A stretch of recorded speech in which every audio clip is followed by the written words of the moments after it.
Welcome back to Radio Taiwan International. You're listening to Geek Out. What's your cup of tea? What tickles your fancy or floats your boat? Join us as we share passions from people in Taiwan and around the world. I'm your host, Michelle Chang, and today in the studio we have my very good friends, Kat Trites. Hello. And Kim Gordon. Hello. Back again. Yes. So, Kat, what are we geeking out about today?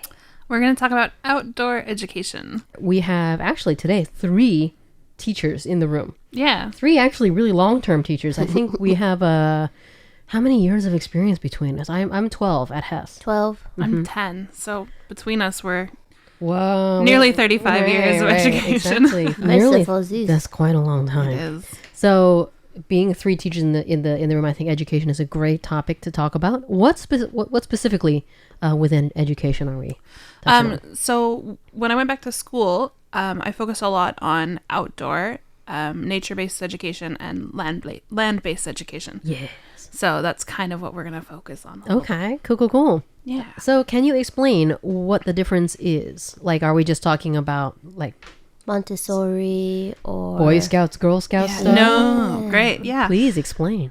So land-based education, which is kind of where my passion lies, is focused on the connections between children and the land that they live on, Yes. children and culture, children in the community, the children in the program with the teachers as well. It incorporates indigenous knowledges into the program because indigenous cultures especially are very focused on their connection to the land, Yes. and they have a deeper understanding of the relationship there. Oh, that's amazing. Sounds amazing. Okay. It's very cool, Okay, yeah. okay.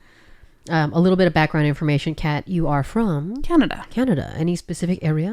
Yes, I live in Ontario. Okay. The city that I lived in is Peterborough or Nogojawanong in Anishinaabe. And so the people who live, the indigenous people who live there are the Anishinaabe people. Okay. That's kind of the culture that I have the most familiarity with. Yay. Okay. I'm not indigenous at all. I don't want to speak to their But it's cultures. always but great to spread awareness. Yes. And try to include more of their great life lessons, Absolutely. right? And especially when you're focusing on land-based education and indigenous cultures, it's really nice to have a connection to the people who are there Yeah. and bring them in, right? Yeah, So it's absolutely. Just the same as when we're teaching in Taiwan, we should be including culture and, Absolutely. lessons from the Aboriginal peoples Yeah. from here. Great. Exactly. So, in your own childhood, as you were growing up, did you have much experience? Not at all. Okay, so With indigenous cultures at all? No, not at all. what kind of schooling did you receive? So I went to school in a lot of different places. Okay. Okay. I started school in Ontario. So I went to school for a couple years in Ontario. I then went to Germany and spent a few years in the school system in Germany. We were just talking about cartoon theme songs in German, and that's it's kind of Chip, chip, chip, und chap. It's very different. It's very different. Okay. Yeah, so I went to school in Germany. My school in particular was kind of Montessori focused. And Montessori focus is more focused on self-directed learning. Okay. So children are in charge of their own education, which sounds very broad, but really it's the classroom is set up with resources and children are allowed to explore and discover on their own with guidance from the teacher.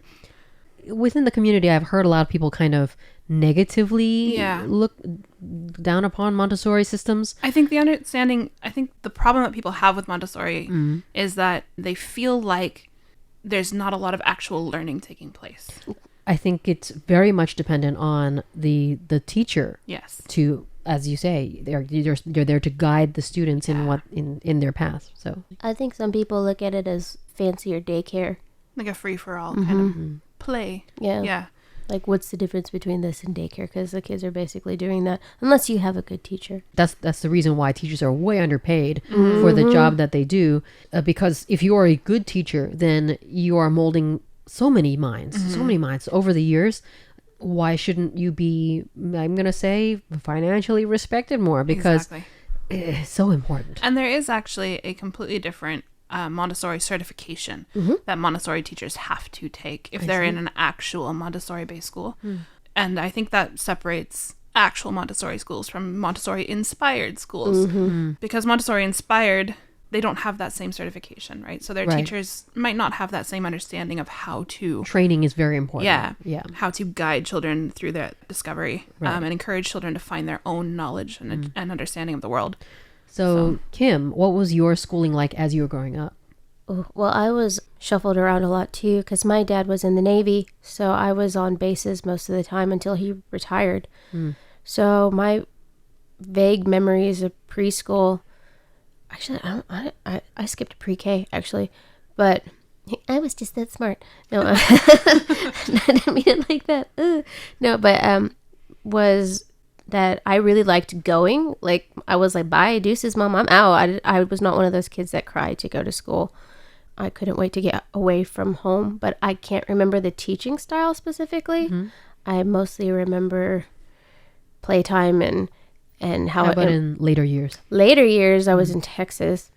Me too. So, yay. So it was a lot of Texas history and book learning. But I had some pretty good teachers that liked to do creative things. Like I had a social studies teacher that when we studied the Alamo, he designed the classroom to be set up like positions in the Alamo. I had one like that too. Yeah, and that was really like even the outside, it was like we were walking in to the Alamo. So stuff like that was really immersive, and we liked that. Or I can't speak for everybody. I thought it was really cool because I'm a nerd, but It's more project based, where yeah, it's like hands-on learning. So many right? projects in that class too. Like we were constantly like you had to pick Native American style housing and build it yourself as a little diorama and stuff. And But for a lot of students, then the material that you're trying to learn sticks better because it's, doing a project based That hands-on learning. hands-on learning. I mean, it helps you remember because you're approaching it from many different sides. What I remember the best was one of my teachers in high school was she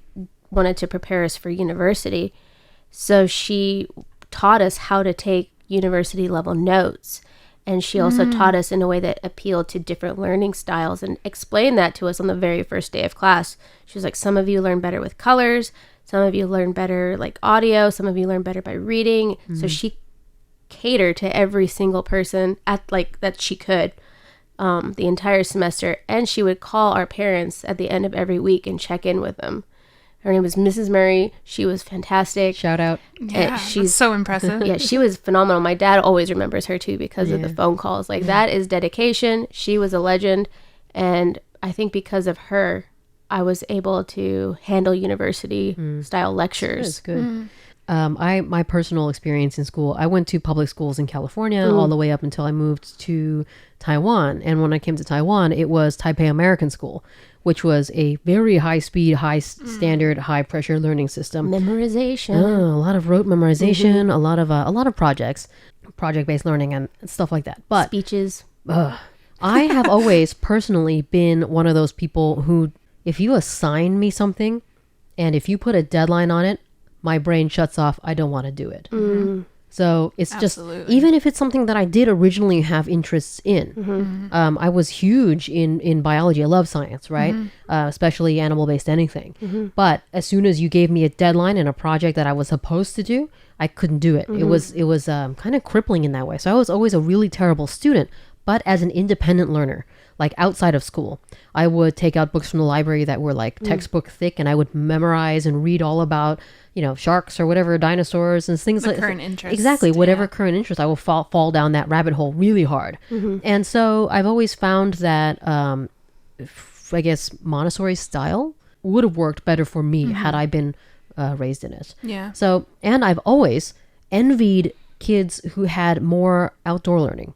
Yes. Because being a fan of, ecology, biology, that kind of thing, I would wish that I were outside rather than, stuck in a classroom. Constantly, right? That was like, we're going to go outside today. And we're like, what? Exactly. Those were the best days. Yeah. Best days if you could go outside and actually apply, practical learning to the environment or have the environment teach you directly.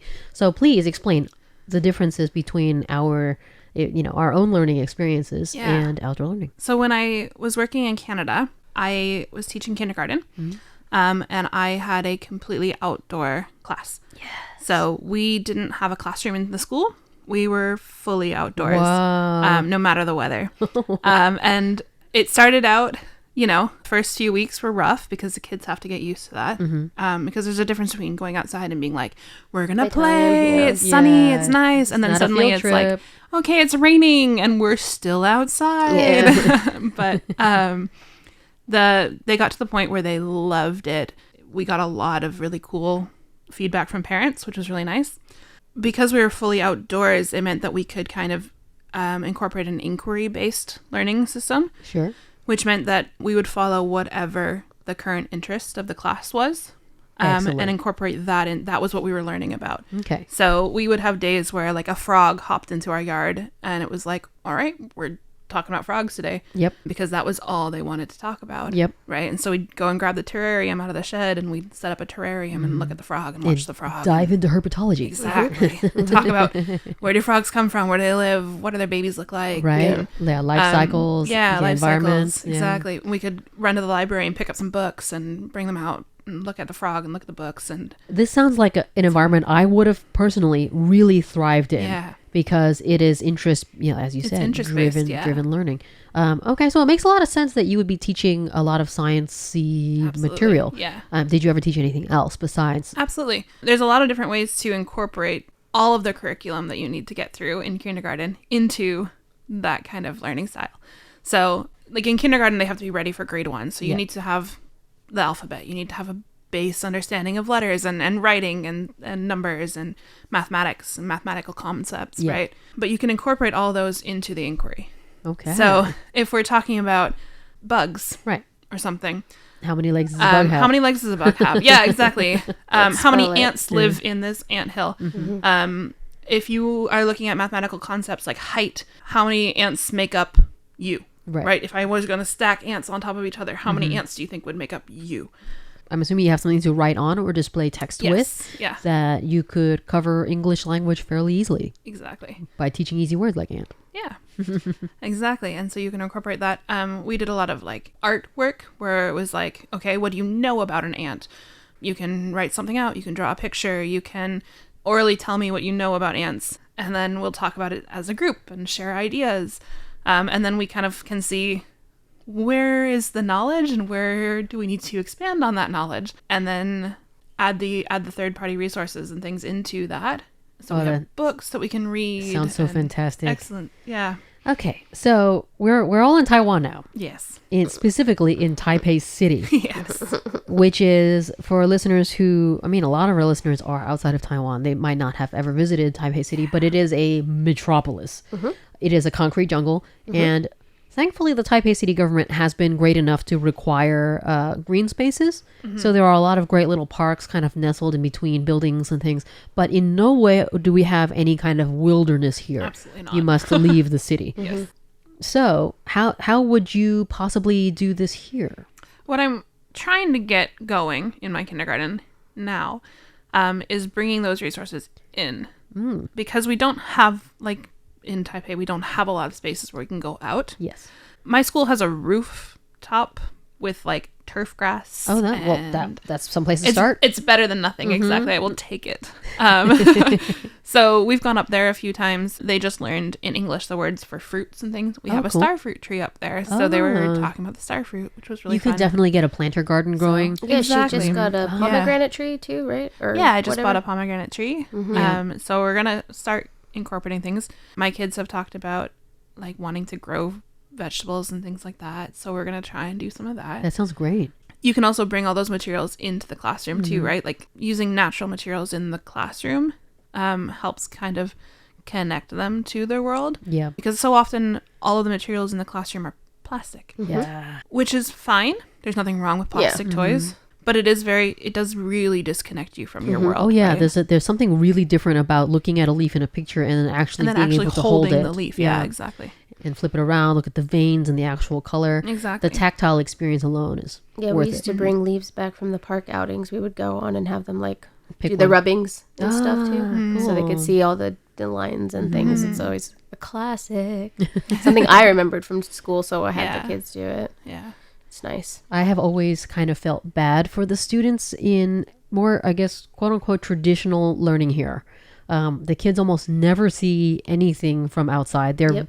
almost on purpose, kept in a capsule. Yeah. Because the parents are, okay, not saying all parents, but a lot of parents are afraid that outdoor anything can trigger, I don't know, allergies or, Yes.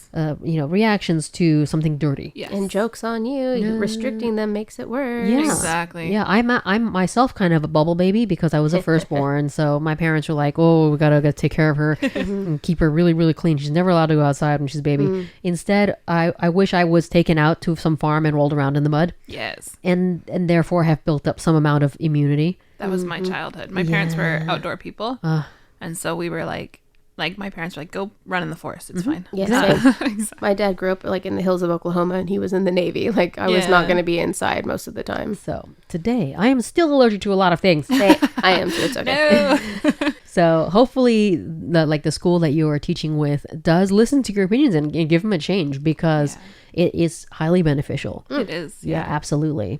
Is there? I mean, obviously you're pro this, so I would assume that you want all schools Oh, absolutely. everywhere. Yeah.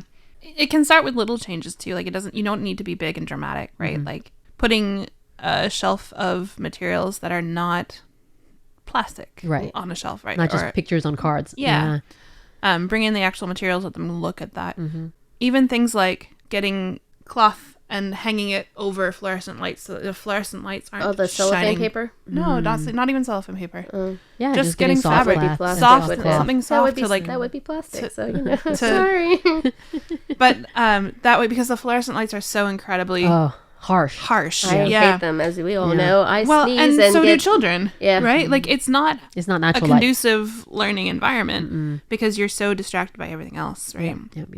So little things make a yeah, difference. living plants. If Having living plants in having your grow lights and classroom. living plants. Yep. As long as they are taken care of properly, then a small living, Exactly. animals, so that they can see maybe like an insect's, life Yeah. stages. Or if you can have an aquarium of fish and other animals, like a little ecosystem. Exactly. There are what I'm really thankful for is the internet, because as much as we waste time watching cat videos, it is a great resource for teachers. And, keeping an aquarium can be kind of daunting, but it is a great thing to have in a classroom for the kids to look at, see a real object or a real animal, real organism, and then begin to answer questions. Yeah. my Being able to- oh sorry. No, go ahead. My elementary school was really like shockingly in Texas. Like my English teacher had guinea pigs. And then they had babies, and that was a fun conversation in class. And she's like, "We gotta separate these now. Like, they're gonna get eaten." And we were like, that was very shocking for all of us to learn that moms eat the babies, And so my fourth grade teacher had an iguana, and this is how old I am and how dated this is. The iguana's name was Ivana Iguana Trump. Oh, no. Yeah. And she had a scorpion, she had a snake, she had a gerbil, like she had all sorts of stuff. It was Do you have the permission slip that you had to get signed in order to see the snake eat? no. Oh. Oh no, this was the 90s, honey. Oh, I had to get the permission slip signed. Yeah, so but you were in California. That's true, Yeah. different places. Different. Texas is like, Yeah. I do remember my elementary school science teacher did a lot of, outdoor based learning around his trailer, which was located 200 feet from the main building because it was like full of like bugs and weird stuff. And I appreciate that. That was actually a really interesting class. Yeah. Did they do a background check on this man? Look, I was a kid, so I hope they did. But it draws children's attention. It does, It exactly. does. It helps them. It really does help them develop an inquisitive mind. Yeah. Yeah, and like for our fourth grade teacher, we got to take the pets home on the weekends. There was like Oh, sign out yay. sheets Yep. and stuff, so we learned how to take care of that. We had one of the things that I love doing with my kindergarten kids is growing a garden. Oh, Growing vegetables, growing flowers, and letting them be the ones in charge of the care for the garden. yes. Responsibility, right? Exactly, And yeah. teaching patience. Because it's so frustrating for them, especially right at first, when you plant the seeds and you water them and you go home and you come back the next day and there's nothing there. Of course. And you're like, but we watered them. We took care of them. Yeah. Plants need food. They need sunlight. They need water. I know this. Yes. So why aren't they growing They yet? also need time. Exactly. So, thanks for geeking out with me today. Thank But you. of course. I appreciate this. I probably geeked out more than you wanted me to. No, but well, that's what this show is here for. And thank you, listeners, for tuning into Radio Taiwan International. I'm Michelle Chang, and we'll be back next Thursday with another episode of Geek Out. Bye. Bye-bye. bye.